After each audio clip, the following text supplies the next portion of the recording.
Baru-baru ini, anggota Reskrim Polrestabes Bandung menggelar rekonstruksi kasus pembunuhan Dibo di sebuah rumah kos di Bandung. Ketiga pelaku, F, C, dan A, langsung memerankan adegan tersebut, disaksikan oleh Hani, kakak korban. Peristiwa tragis ini terjadi pada Ramadan Maret 2025 saat Dibo diajak oleh F ke kosannya. Awalnya berjalan normal, namun berubah mencekam akibat cekcok yang diduga dipicu rasa cemburu, berujung pada penusukan oleh A. Fakta bahwa dua pelaku adalah sahabat korban membuat tragedi tersebut semakin memilukan.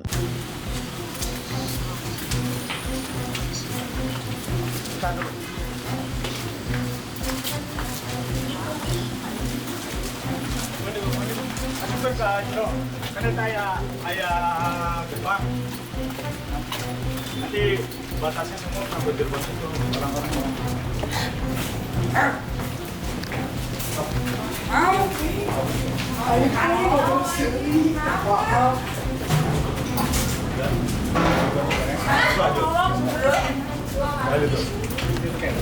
Batas. Terkait enggak? Oh, jadi sih ya batas itu.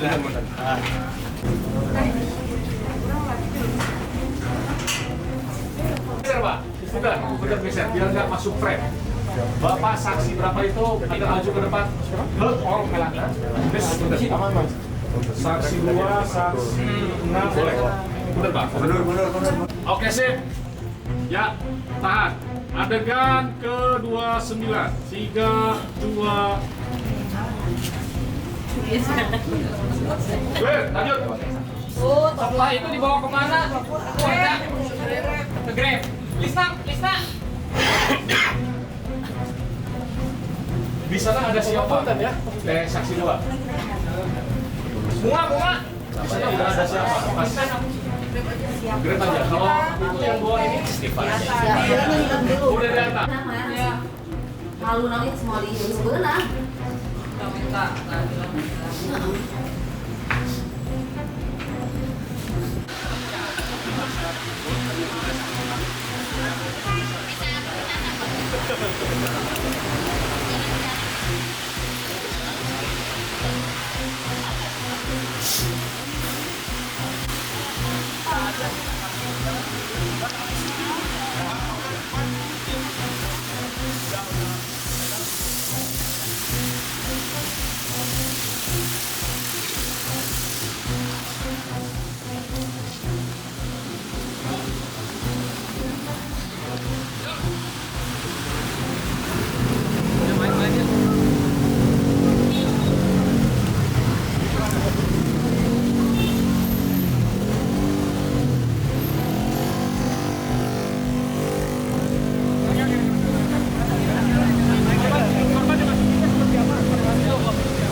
Korban pada saat itu. Kamu di mana kamu posisinya?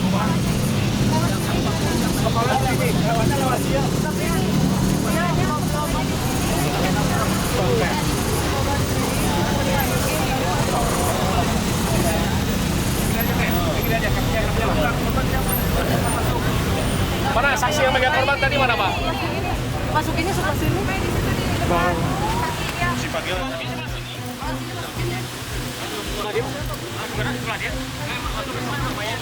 Masukin sebelah mana? Sebelah sini. Oke. Ada masukin sebelah sini ya. Oh, masuk sebelah sini. Kira sampai masuk ke dalam hulu nah. Tadi ya. Masuknya sebelah sini menjadi.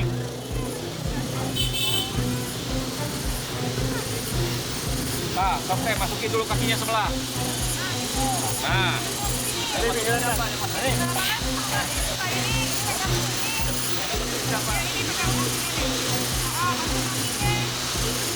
Dia dulu, racing dia.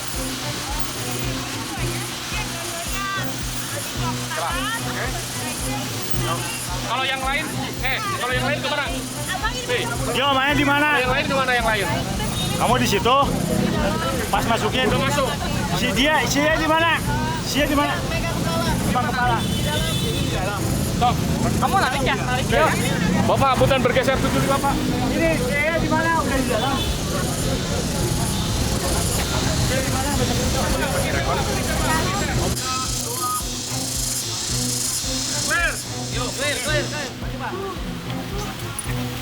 Mana, Dek? Makasih, Pak. Begini. Saya kan disuruh fokusnya jalan Pak. Sahur. Ya, pagi-pagi ini berangkat. Terus kemana ini? Ya, ini pakai sahur.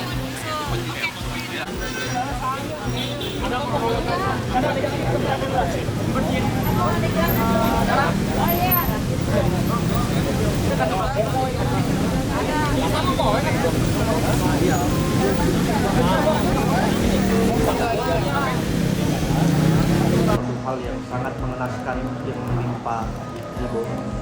Kami bukan hanya sebagai advokat, tapi kami juga sebagai manusia. Kami semakin terpanggil atas rekonstruksi tadi yang kami lihat. Kami semakin terpanggil untuk mengungkap kasus ini supaya menjadi setransparan mungkin. Maka daripada itu saya memohon kepada Bapak Kapolri, ya, kepada teman-teman media dan kepada masyarakat, bantu kami kawal kasus ini untuk memberikan keadilan pada Dibo dan keluarga Dibo, dan supaya kasus ini menjadi terang benderang agar ke depan tidak ada lagi kesesatan-kesesatan seperti ini. Mungkin seperti itu. Saat rekonstruksi berlangsung, hati Hani, kakak Dibo, benar-benar hancur. Ia tak kuasa menahan kesedihan saat menyaksikan reka adegan yang mengingatkannya pada tragedi memilukan itu. Bahkan, Hani sempat pingsan karena tak mampu menahan beban emosional yang begitu berat. Ketika melihat ketiga tersangka, emosi Hani memuncak. Namun, ia merasa tak bisa meluapkan kemarahannya, meskipun dalam hatinya ia sangat ingin. Ketika tersangka terlihat seperti tak merasa bersalah, yang semakin membuat Hani merasa terluka. Teteh nggak kuat, lihat sedih, lihat mereka adegan, nggak kuat. Teteh sempat pingsan juga, nggak kuat.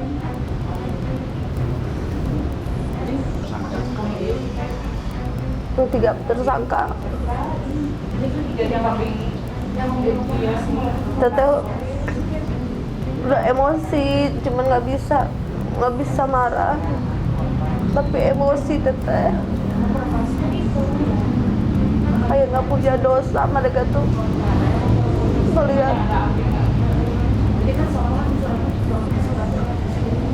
Mereka sempat ngelihat teteh, cuman teteh nggak bisa marah, pingin marah nggak bisa aja, bingung aja ngeliatin. Teteh mah pinginnya marah teteh terus emosi, cuman diam karena nggak berani gitu.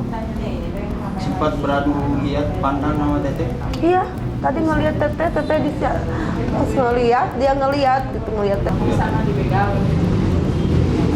kayak yang ketakutan, dia kayak ketakutan ke teteh. Siapa dulu? Pebi cuma berdiri liatin adegannya. Dia pas dia ngelihat teteh kayak yang nggak punya, kayak yang ketakutan gitu mukanya teteh ngeliatin terus. Teteh udah emosi, cuman teteh tahan. Kesedihan Hani semakin menjadi saat mengingat bagaimana almarhumah Dibo pernah merawat salah satu tersangka C dengan penuh kasih sayang. Dibo berbagi makanan, membelikan pakaian, dan memberikan tempat berteduh selama 2 tahun. Namun, kebaikan hati itu justru berakhir dengan pengkhianatan yang menggoreskan luka mendalam di hatinya. Ia juga mengungkapkan tersangka F memiliki kepribadian yang temperamental, bahkan kasar. Nahasnya, sementara A yang menjadi pelaku utama Hani justru mengaku tak kenal mengenal sebelum kejadian tragis itu. Kenal sama Cumei, kenal. Dia kan sempat di rumah, sempat dirawat sama almarhum Debo, kasih makan. Kalau sampai mau ngasih makan juga takut dimarahin sama Teteh, karena kan Teteh nggak suka sama Cumei. Cumei itu nggak ada sopan-sopannya kalau masuk ke rumah, selalu pakai sendal. Kan Debo kan adik Teteh selalu buka. Cumei kalau masuk nggak ada sopannya, nggak pernah bilang assalamualaikum. Dia itu diurus sama adik aku selama 2 tahun, makannya. Adik aku punya beli baju, beli apa juga suka suka dibagi dua sama Cumei. Dari makan, dari apa-apa selalu dibagi dua. Adik aku karena nggak suka sama Cumei. Dek, udah jangan ngikutin Cumei, kata Teteh. Ada udah nyari ini aja, mendingan jualan aja, kata Teteh gitu. Jangan ngikutin Cumei kan orangnya kayak nggak punya etika, nggak ada masa depan, nggak mikir untuk makan atau apa, pengen enak aja, kata Teteh. Ya, sempet adik aku tuh kan jualan, adik aku sempet keganggu pas jualan juga, sempet keganggu sama Cumei karena pertemanan. Akhirnya jualan lagi, dinasehatin sama Teteh. Adik aku jualan gorengan lagi, aktif lagi. Tadinya makan aktif, cuma diganggu sama Cumei, selalu nemenin Cumei terus. Kena biasa aja ya sama Pebi mah. Cuman waktu itu sempat dia punya pasangan, sempat dikenalin sama Teteh. Udah suka main ke rumah juga kan, Pebi suka main ke rumah, sempat ngenalin pasangannya. Terus dia kasar, Pebi mah sama pasangan sendiri juga kasar, sempat berantem. Cuman ya Teteh mah biarin aja, itu makan pribadi dari dia, mau berantem apa juga ikut campur, kita mah berteman biasa aja. Kenalnya Alexa tuh pas di rumah sakit aja, taunya ada Alexa meluk almarhum Debo. Aku nggak kenal, Teteh mah nggak kenal sama Alexa. Cuman bertanya-tanya Teteh, siapa ya itu, kok nangis di pangkuan almarhum Debo. Sempat bertanya. Hati Hani, kakak Dibo, terasa hancur berkeping-keping saat mengenang kebaikan yang pernah diberikan adiknya kepada para tersangka. Dengan mata sembab karena air mata, Hani mengungkapkan ketidakpercayaannya terhadap kenyataan pahit ini. Rasa sedih semakin menyesakkan dada mengingat kini Dibo telah tiada, meninggalkan Hani seorang diri tanpa ada keluarga lain di Bandung. Kesel kenapa kok hatinya di mana gitu. Udah ditolongin Cumei, udah disayang sama almarhum Debo, kenapa kok dibalas kayak gini gitu. Di saat ada kejadian kayak gini kenapa dijemput-jemputin, kenapa? Mana kebaikan almarhum Debo, segitu sayangnya sama Cumei, sampai berantem sama kakaknya, tapi nggak ada belanya sama sekali Cumei. Sakit hati, Teteh nangis, kenapa kayak gini, kok meninggalnya kayak gini, dalam hati Teteh. Segini baiknya adik aku ke siapapun juga selalu nasehatin yang terbaik, termasuk Tetehnya nasehatin yang terbaik. Kenapa seperti ini meninggalnya? Nggak nyangka teman-temannya jahat banget. Kehilangan banget adik aku. Nggak ada adik aku siapa di sini di Bandung. Kita sendiri.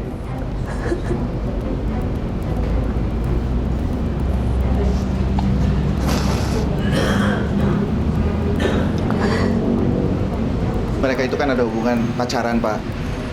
Kalau nggak salah itu Bunga dengan Melanie, korban dengan Feby. Nah pada saat itu tukeran kamar, Pak. Korban di bawah dengan Melanie, Bunga di atas dengan Feby. Cemburu Pak. Cemburunya ributnya di WA dulu pertama. Akhirnya ketika di bawah ribut, cekcok, ada penusukan. Dia ngambil juga serta-merta Pak ke dapur, tusuk gitu. Ini dua orang ini kaget. Di bawah ribut-ribut itu ada jenguk-jenguk dulu, ada hal seperti itu. Nah kalau yang dua itu dia tidak sama sekali melakukan atau memegang atau apa, dia juga kaget yang dua itu Pak. Begitu. Itu Melani itu dilempar botol Pak karena mencegah. Itu. Saat Hani kembali ke kosan tempat tragedi itu terjadi, kenangan bersama almarhumah Dibo kembali menyeruak. Ia teringat momen sederhana namun penuh kehangatan ketika mereka pernah masak bersama, makan bareng, dan bercanda seperti teman dekat. Namun, suasana kosan kini terasa berbeda, seolah-olah Dibo masih ada di sana, memperhatikannya. Hani bahkan merasakan kehadiran Dibo, tubuhnya terasa panas dan emosinya bercampur aduk.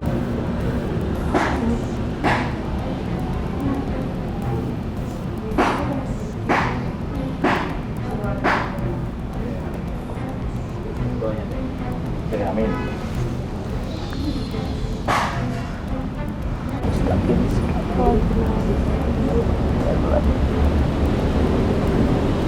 Minta doanya untuk almarhum Debo adik saya di tempat kejadian Debo meninggal. Tembok pinggir abang tuh kiri. Nanti biar Teteh turun dulu, biar aku ambil gambar sendiri ya. Oke.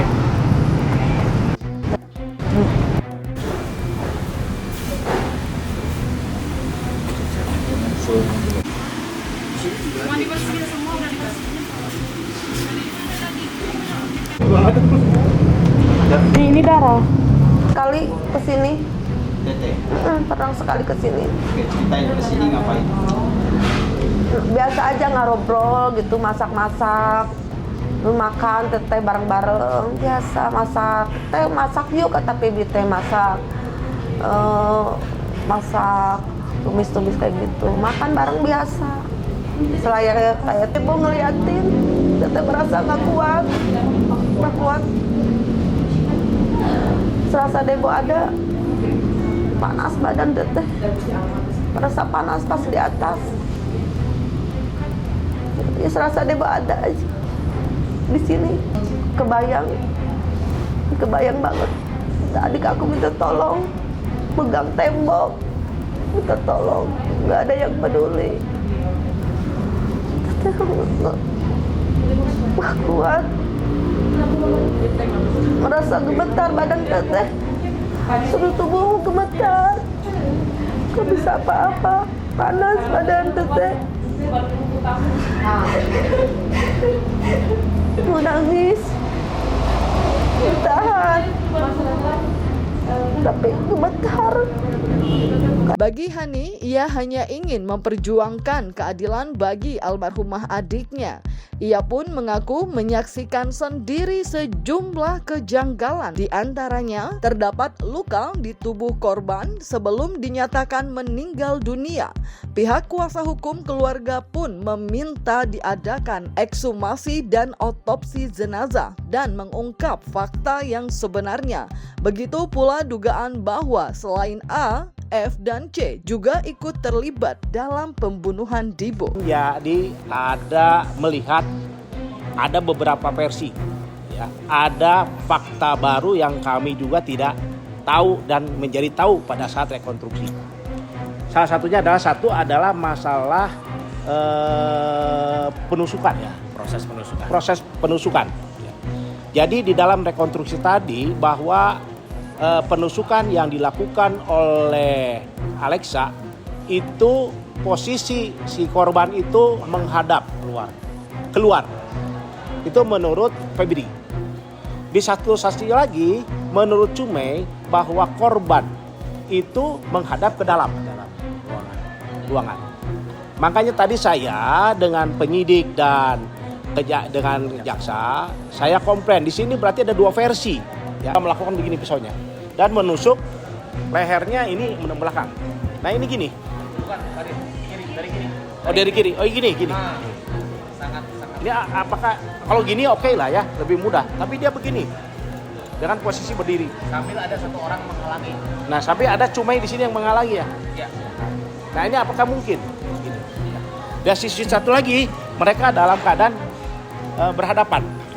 Nah ini, nah begini. Nah ini lebih masuk akal menurut saya. Hanya di sini juga lukanya. Korban juga akan menangkis kan. Pada saat keluarga korban di rumah sakit, dia melihat di dalam kepalanya ada benjol-benjol dan ada lebam di mana di paha kiri. Nah inilah pentingnya ekshumasi menurut saya, ya. Dibongkar kuburnya, di otopsi. Lihatlah lukanya itu karena apa.